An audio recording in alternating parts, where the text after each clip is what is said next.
What's really good? It's your boy Hatter Ali. You know what I'm saying? It's time to be real, and it's time to tell you what's really good with me. We got my guy Coach G-Dub in the building, and we got a special guest. You know what I'm saying? Head coach for the DC Defenders, Reggie Barlow in the house. What's going on, guys? All is well. Thanks for having us on. Excited about it. I'm very excited. I'm glad you invited Coach Barlow on. You know, he's a great coach. He was a really good player. He used to frustrate me a long time ago when I was coaching and he was still playing. And, got, Super Bowls, all that kind of stuff with him. And then now as unbelievable college coach and now at this level right here, we fell one game short. But I'm telling you what, it was a very good season. And it's the reason that I'm here is because of him. And I want to work with guys like him, and he does a fantastic job. Definitely. I mean, obviously, I don't want to tell the people about Reggie. I know the resume, but Reggie, man, I mean, tell the fans about yourself, man. Like, tell about your coaching career from you talking about Alabama, you talking about Virginia at college, and Right. and being the XFL Coach of the Year last year, man. Tell the fans about yourself. Yeah, well, I'm humble to have an opportunity to speak with you guys. I'm from Montgomery, Alabama. I played college football at Alabama State University, got drafted by the Jaguars and played with the Raiders in Tampa Bay. And then, of course, got the coaching bug and started coaching.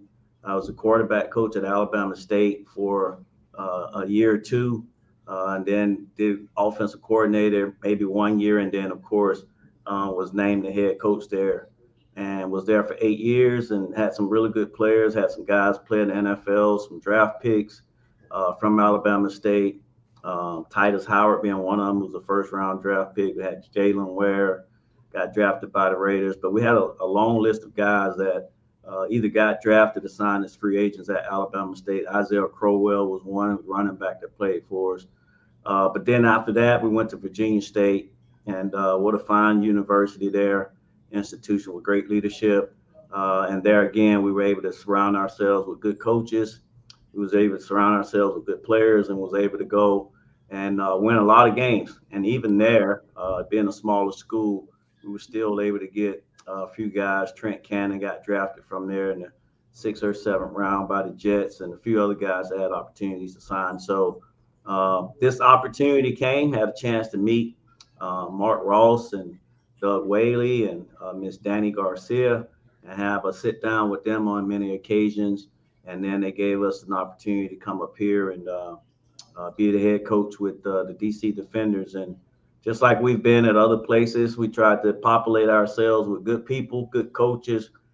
Gregg, guy with the wealth of knowledge, the wealth of experience, has done it on the highest level, been a winner, won Super Bowls, played for Super Bowls.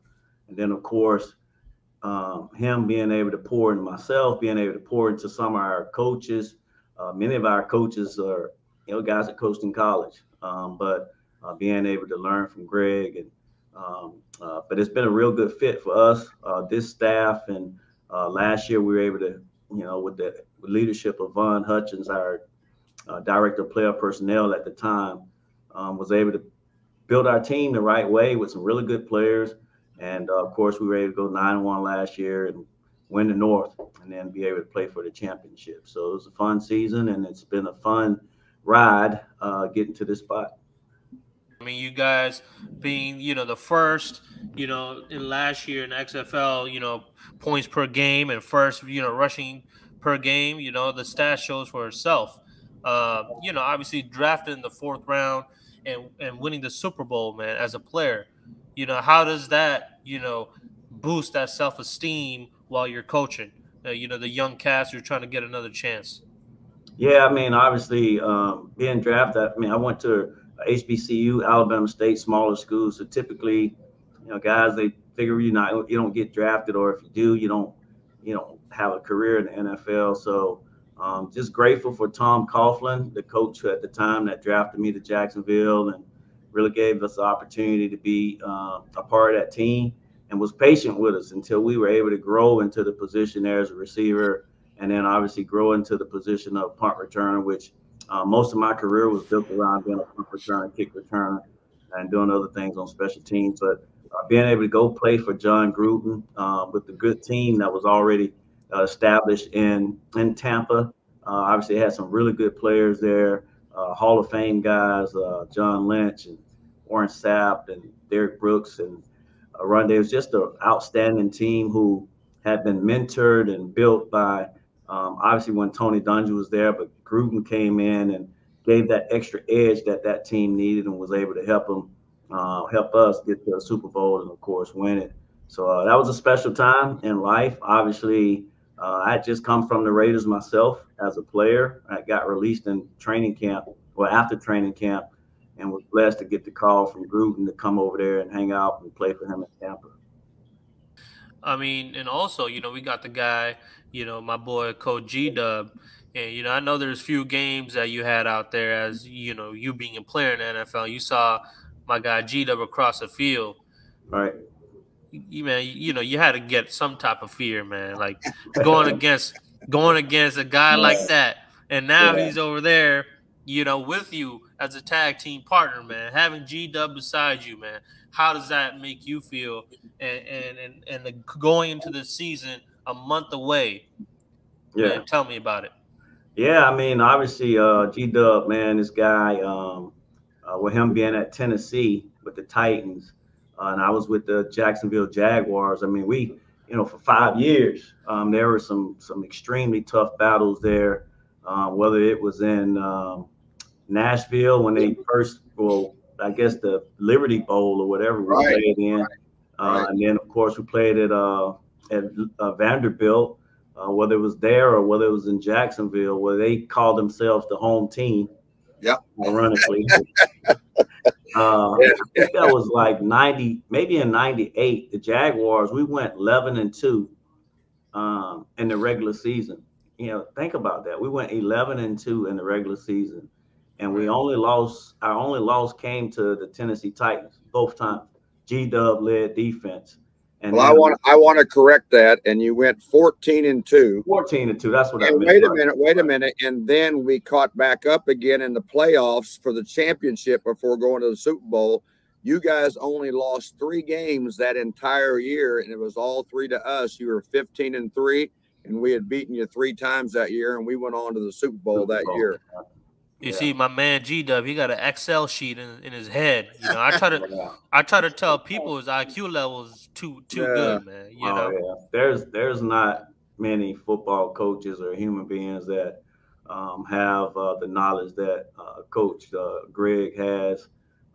Football, life, just all of it. I mean, his recall, the information that comes in that he sends out is unbelievable, and I'm always impressed with being a part of being here as a coach. And just one of the things I have a real appreciation for, Hader, is when you go in the room after a game and the board is clear, right? Mm-hmm. And then the next day to see them build that board, him and Coach Keiss do an amazing job of building that board and putting all the good information out there for our coaches and for our players.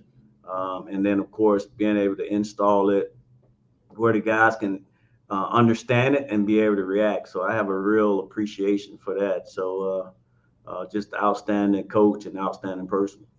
And the thing about, Hatter, is that, the biggest requirements of being a really, really good head coach, it's your leadership. And he's a very good leader, Coach Barlow. But it's also about hiring the right people. And his hiring skills are outstanding. The people I got a chance to work with here, are family for life. They've worked so hard, to do the right things. And then the other thing, to be a great head coach is your humanity and your humility. And he's a very humble and a gracious person. And again, I've talked on this show before, as hard as I am, is every single meeting that I have, we're going to break with a joke. We're going to break with a current event, something as a family, something to do. And Coach was already doing those same types of things. And that's why, I want to be around those kind of people. And the players love playing for him. And this is a good team. And then as you've seen, the Washington, D.C. people love coming to those games too. And then this year, were already sold out, and it's amazing. In fact, where the beer snake was going on, they sold all that section out in 20 minutes. Right. Okay, when those tickets became available. So a lot of that is the quality of play, right? But you have to have the right people. And Coach Barlow understands that and has done a fantastic job with that. Definitely. I mean, Coach Barlow, obviously being a player's coach, describe your coaching style for the fans out there. Well, I think like who I am as a coach is it kind of revolved around three coaches, and one is my college coach, Houston Markham, who's no longer with us, but he kind of taught me and our teammates about work ethic, and the mark of a man is how you show up under stress and pressure, under duress, but not how you show up when everything is rosy and peach. And just that whole mindset of working hard, being committed to the cause, being there for your teammates and that type of deal, and then being able to build that amongst your team. The other part comes from Tom Coughlin, who was my first coach in the NFL, that really showed and displayed the true essence of true discipline and touching all lines and not wavering on the rules, and there's no negotiation on the rules, and no matter who don't like them, you still have to hold people accountable for the rules, and just structured an organization also from him. And then from Gruden, obviously was my other coach, different personality, extremely sharp guy, X's and O's, had a lot of genuine enthusiasm. His presentations and meetings and all that stuff was something that I really caught on to, that I kind of, have taken or used from him. So that's kind of like the personality, my connection with the players.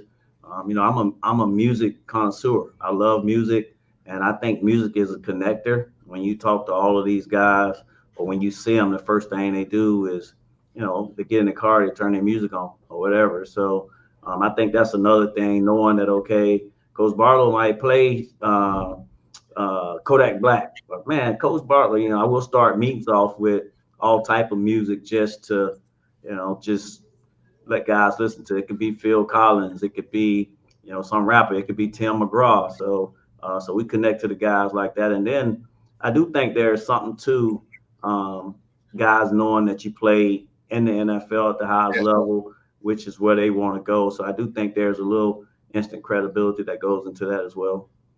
I think your connection with the music is absolutely fantastic, and you're the first person I've ever seen do that, to start meetings or part of the meetings and all that kind of stuff, is because it is a connector. And the players, and again, you and I have talked about this before, we know that they can smell BS a long way off. I won't say that on the show right now, what it is, but they can smell that type of stuff a long way off, and they see that connection in you and us. And then even when you bust me about some country music or some rapper or something like that, they think that's great and funny, and we have a fun time before we get into the meetings. Right on. And another thing is, Coach, obviously this is about the players, right? The UFL is giving opportunity to show, what these players can do, and have them go back to, their other desires, or go back to the NFL and stuff. How do you guys prepare them, trying to get them back to where they want to go? But not only that, but have fun while doing it. Yeah, I think, just like last year, we had, sorry about that. We had a bunch of guys that go get opportunities in the league, right? We had a bunch of guys that went and got opportunities, and it was based on our coaches putting them in the right spots. They have to have the ability, for one. Our coaches putting them in the right spot through scheme and knowing their athleticism, and then just, for us mentally, instilling in them as well, that they have the ability to go and do it. And then, of course, what we call catfishing them, making sure that we're constantly not riding them, but constantly pruning them to make sure that they're doing the things that they need to do. So, when that opportunity comes, or if it presents itself, they'll be ready for it when it does come. And the other thing that Coach does a great job with is that all good teams have a family atmosphere. All good teams have a brotherhood atmosphere, and the guys enjoy being around each other. And then the fun thing about me coaching at this level after all those, years and years and years at the NFL, every single one of these guys are on a mission to reprove themselves. Mm-hmm. You're not having to do an awful extra lot of motivation to get them to pay attention to you and all that kind of stuff. Every practice, every day, every meeting is an interview, and they're doing it in a very positive interview, right? And I say this all the time. These guys have, what we have to do, what I have to do with the guys I get the opportunity to coach is when they turn the film on and other people turn the film on, they say, wow, this guy plays fast. This guy plays tough. I've never seen him before play this fast and tough. And I tell them about themselves. I want you to watch yourselves in practice and in games and see yourself react and play faster. Those are the things that the evaluators at the next level, love to see. And Coach does a great job with that. There's a great feeling of family. There's a great feeling of brotherhood. And that's why we're able to win some very special situation type games here at this level, because there's an intelligence factor, but a good effort and toughness factor too.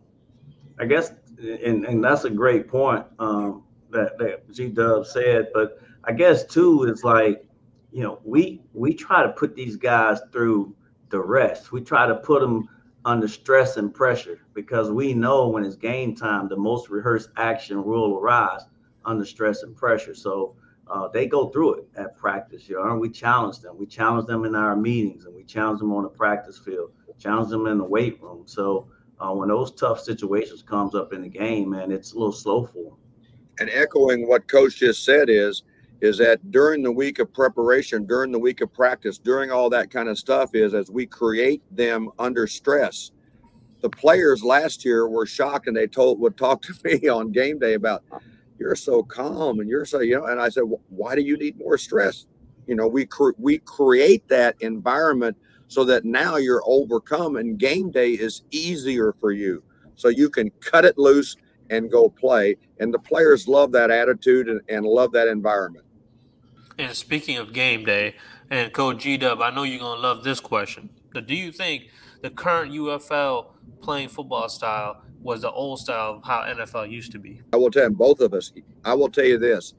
The factor of toughness and speed and effort is there. We still must do everything we can to protect all players, protect those things. But, there is, and growing and learning and trying to learn the game, officials too, brand new officials, they're trying to break themselves into the next level, and the speed and the processing that goes on for them too. Sometimes they have a hard time correcting some of those things and doing things. Our players play hard. They love it. I think it's some really, really good things. And then the other things that happen here, we do things at this level that the NFL wants us to do to explore some other safety factors and that kind of stuff. When it's down in the trenches, and I preach this all the time is, we are not playing anything on fit ball, all that kind of stuff it's fine ball, see ball, get ball. And we play like I've always coached at all levels, and these guys buy into that. Yeah, I agree. I mean, obviously, it's back in the day, right? There are obviously some different things in terms of being able to hit receivers and hit quarterbacks and all that stuff. And just over the years, a lot of data have come back. Lots of horrible injuries have happened. So I think it's only right that you try to protect, the entity as best you can while out there. But it is a fast-paced game that's being played by big athletic guys. So, it's only so much protection you can do. But, still enjoy the NFL. But I do like some of the innovative things that we have going on here in the UFL. Obviously, the return game stuff, a lot of people want to see returns and stuff. So you do get to return the ball at a high percentage, which is not the same for especially kickoff return in the NFL. So things are a little bit different in terms of punt return as well. Guys, the gunners can't leave, so they're encouraging being able to let the punt returner catch the ball and be able to, get returns. And the other thing too, Hatter, is that the talent disparity that's at the college football level, even at the very highest level in the, the SEC, Big Ten, all that kind of stuff. Okay, the talent level is still drastically separated. And this is one more time that you squeeze the talent level in. All of these guys that are in this league, okay, can play at every one of the top colleges out there and have had opportunities in the NFL. They just want that next opportunity as they mature and grow. So it's good for the evaluators. It's good for the game. And it is a hard, tough game that we're coaching and playing so that they can fit into the NFL level. And, I love it. I love coaching at this level. I mean, that's what I'm saying. Like, obviously I watched the games last year. These cats right now, they're trying to get another shot at the NFL. So what does that mean? They're showing everything they got. So, I'm seeing a very good intensity from the UFL that, like playing and the speed and everything and just tough-nosed football. And I just feel like, NFL is kind of shying away from that, So that's what I'm saying. Thing is, UFL could just be the new vibe. You know what I mean? It could just be that thing where people are switching over, like Coach G-Dub was saying, all the seats, selling out and all that beer stands and all that type of stuff.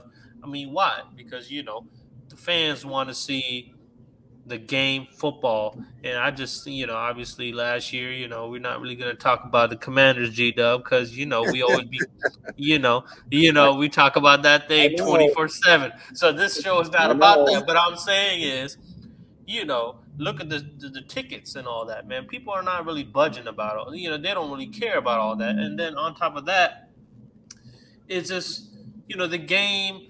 I see you trying to take care of the players and the safety and stuff, but the intensity, like Coach G-Dub and the way he coaches, and you go, you see football, you get it, and I just feel like UFL is just on a rise right now with the people watching and stuff like that, and it just looks good on TV, And I agree with you. And again, anytime you want to bring up the big rival game between, the back then Redskins, now Commanders, and the Cowboys, of how it was drastically changed when I was there, and what the winning, 7-1 in those 4 years that they hadn't only won one time in 16 games prior to that. That was a big rivalry, how we go about playing. And another thing that Coach does, and I do too, to get these young men to play better than they've ever played before, is listening to and giving the players voice. I've been very impressed with how Coach Barlow adjusts things, be it schedule, be it practices, be it time, all this kind of stuff, by encouraging the players to talk to him. And then what you see us do, and I've done, my whole life in coaching, and a lot of coaches can't check their own ego and allow players to have say in how we're going to check this formation, check this way. All the different things that scheme does to slow them down, players involved with that too, so they can play fast, and giving them that opportunity. And they love the fact that all of a sudden they appear smarter than they've ever been in their life, because they have the ability to say things, and they want to do that. They want to impress me, Coach Barlow, and everybody else by having a say in what we're going to do when we play this opponent. Obviously, you guys being together, the coaching staff is, to me, I think it's the best in in the UFL right now. So, Coach Barlow, man, obviously you was a game short. We don't really care about that. What we saw as a fan base, people are still hyped up, and they're hyped up for the upcoming season, which is a month away. So, what are some of the things that you learned in the past season that you want to implement in the current season? Well, I mean, one of the things with our rules, I mean, obviously you can go for one, go for two, go for three. And if you're behind and it's in the fourth quarter, now it's 4th and 12. It was 4th and 15. So you're never out of it. All right. You're never out of it. I think last year against the team that beat us in the championship here at our place up at Aldi, we had a pretty good lead on them. I think we might have turned the ball over or something, but they were able to get back in it. And that's one of the things that we've learned, or that I've learned, that you always got a chance, right? Especially if you can go for three, you can, get an opportunity in the fourth quarter to have a 4th and 12. So those type of things that, which we practice that stuff a lot, right? I mean, there's situational ball that we practice all the time, and we'll continue to practice that stuff. But that's one thing. And then, of course, for this season, it's about keeping the main thing the main thing. I love the way we operate. I love the way we communicate as a staff. I love the way that our players feel comfortable and connected with our coaches. And we just want to continue to do that. I think if we continue to play football the way we play it on defense, wider than the widest, deeper than the deepest, and if it wiggle, we're going to see ball, hit ball, right? As long as we're doing that. And then obviously on offense, we're going fast and doing the things we need to do. And then special teams, we call it we-fence, right? Because it's a combination of offense and defense.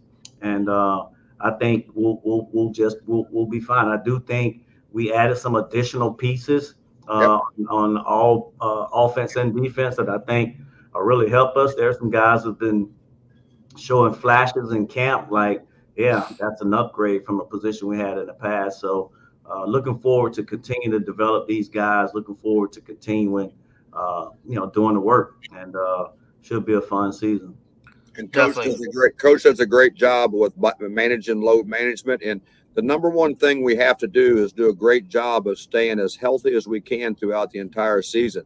In the very end, defensively, we lost 4 DBs there in the last game. Right. And all of a sudden what you're doing with all that. But now these quality reps and the people that Von Hutchins has brought in here and everything and improved the whole different talent base, we still got to protect our guys because we'll be having a little bit fewer players dressed on game day in the new league.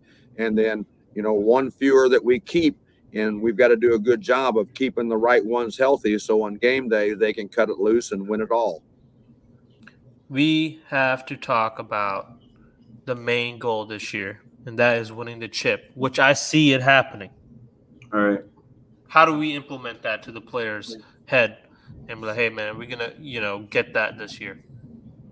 Yeah, I mean, obviously, championship is something that we all want to achieve because that's why we play it, right? We want to win the game, but, not to be coach talk, but to win the championship, we of course got to win the North, right? And that starts with beating those teams that are in the North, and then of course getting an opportunity to go into the tournament, the playoff, and winning that game, and then getting a chance to play against whoever the other team will be. But again, I think the way we do things here, I think our order of operation, I think our communication, our connecting skills, along with the schemes that we have offensively, defensively, and special teams, along with our talent and how we prepare, I think that would give us an opportunity to do all of those things.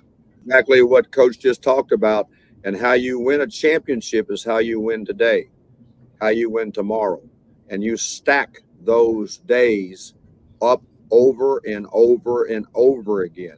You don't just all of a sudden get to the end of the season and all of a sudden think things are going to change. You're moving, day by day by day on a progress to win it all. And those things, are learning tools, right, wrong, but staying healthy and making sure we're there. And guess what? Our guys, coaches, and players got a little edge about us right now about what and how it finished. I've never watched the game. I've never even looked at the game. I'm not going to. I've done that with other Super Bowls. I don't do that because why? I don't want it to block out what needs to be done the next time we get together, and go win it all. Yeah, that's the best way to put it. And Reggie, we got my boy, my good friend, 2 spoons on defense, right? But we can't forget about Jordan now. We got him back as QB. Right. I'm gonna end it with that question, man. Him coming in, he is, he's a guy. He's a right guy for it. Put amazing numbers, blockbuster numbers last year. Heading into the season with Jordan, man, that has to be a great, amazing start. How do you feel about that? Yeah, we were happy to know that Jordan was going to come back and be a part of our team. I was just talking with Coach Kice today about, you know, what a really good football player he is, what a good leader he is. And then most importantly, man, I'm not sure I've met a more humble guy than Jordan Tamu. I mean, he is extremely humble. He's a great teammate. He's not a selfish guy. You know, last year he was splitting time with De'Aaron King, and you know, he just, you know, stayed supporting and that type of stuff. But we're excited that he's back. Second year in this system. You can tell how comfortable he is in this system through the first few practices that we've had. And he's a guy, man. There's no way you can tell me that Jordan Tamu shouldn't be playing on somebody's team in the NFL. I mean, they keep three quarterbacks. There's no way he shouldn't be out of all those three. So, but we are blessed to have him back for one more year, or for you know, this season. And we know that he'll go out and do the things that he needs to do, and hopefully he'll get his big opportunities. The entire defensive staff, the entire defensive team was super excited that Jordan was coming back. They understand that, and I can tell you right now, in the limited practices we have, he has improved, okay? He has quieted his mind, and there's things that I was causing distress or causing confusion for him last year. Not anymore. Okay. And he has improved, and I can't wait to see him get a chance to play in games and take us all the way. Hey, Reggie, Coach G-Dub, man, good luck to you guys for the upcoming season. You know, first game in a month against San Antonio, and at home with Houston. You guys going to get it this year. I just know, because, you know, first of all, man, both you guys on the What's Really Good show. So that means what's really good is that y'all just going to win the chip this year. So, you know, I just got to tell you how it is. We got to keep it real over here. And Reggie, good luck to you. We're going to stay in touch and, you know, do great, man. Yep. Thanks for having us on, man. I really appreciate it. And really looking forward to coming back on at some point during the season. All right, guys, go ahead and subscribe to the YouTube channel. And, you know, me and G-Dub will be back on in a couple of weeks, you know, because, you know, we got to choose some people out for the next 2 weeks, man. We can't be just coming on every week, man. So we got to get my voice back. Yeah, exactly. So we got to choose some people up. But, hey, man, we keep it real. See you guys soon. Ready, break. Come get some.